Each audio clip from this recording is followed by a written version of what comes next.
एक टोनी नाम की चिड़िया अपनी दो बेटियों के साथ जंगल में रहती थी। वह अपनी दोनों बेटियों के साथ बड़े ही प्यार से जंगल में रह रही होती है। एक दिन रात में वो अपनी बेटियों से कहती है कि मौसम खराब होने वाला है, घर की कोई व्यवस्था नहीं है। तभी वो अपने चिड़े से भी बोलती है कि हमारे बच्चों के लिए घर भी नहीं बना है और अब बारिश का मौसम आने ही वाला है और हमारे पास से जो खाने पीने का सामान था वो भी अब खत्म हो जाएगा कुछ दिनों में। टोनी चिड़िया परेशान होकर बाग की तरफ निकल जाती है और वह सारा दिन यही सोचती रहती है कि पता नहीं अब कैसे हमारे घर का गुजारा होगा। तभी टोनी चिड़िया की बड़ी बेटी सोचती है कि माँ बहुत परेशान है, क्यों न मैं जब तक बाजार जाकर सब्जी ही ले आती हूँ, कम से कम खाने का इंतजाम तो हो जाएगा। वह कुछ पैसे लेती है और टोकरी उठाकर सब्जी लेने के लिए चल देती है। तभी उसे याद आता है कि मैं उस छोटी बहन को भी साथ में ले चलती हूँ, पता नहीं वह कहाँ घूम रही होगी। तभी वह देखती है कि एक पेड़ की डाली पर उसकी छोटी वाली बहन बैठी है। तभी वह बोलती है कि चलो हम कुछ सब्जियां ले आए, तब तक माँ भी आ जाएंगी, खाने का इंतजाम तो हो ही जाएगा। वह अपनी छोटी बहन के साथ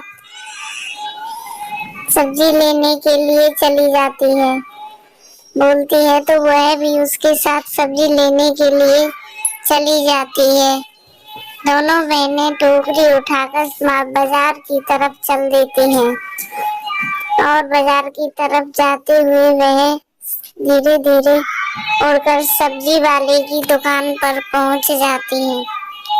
वह सब्जी वाले से मोल भाव करती हैं और सब्जियां अपनी टोकरी में रख लेती हैं।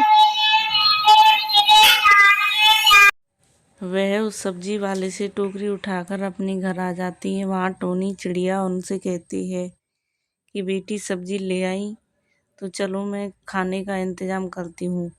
वह आग जलाकर खाना बनाने की तैयारी करती है और खाना बनाने के लिए चढ़ा देती है।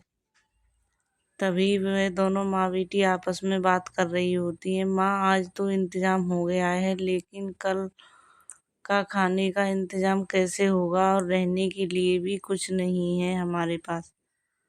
तभी वह टोनी चिड़िया जंगल की तरफ जाती है। उसे एक बोलता हुआ पेड़ दिखाई देता है। उस पर बोलता हुआ पेड़ बोलता है, तुम परेशान मत हो, मुझसे कुछ सब्जी लेकर जाओ।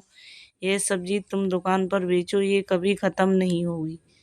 टोनी चिड़िया वहाँ से आकर एक गांव के बाहर दुकान लगाती है, जिसमें वह सब्जियों से बोलती रहती है और सब्जियां आती रहती हैं। इसी प्रकार वह अपना सारा जीवन यापन करती हैं। तभी कहते हैं कि सच्चाई की कभी हार नहीं होती। टोनी चिड़िया ने कभी हार नहीं मानी और भगवान ने भी उसकी पेड़ के जरिए मदद की। इसी तरह उन्होंने अपना घर बना लिया प्यारा सा।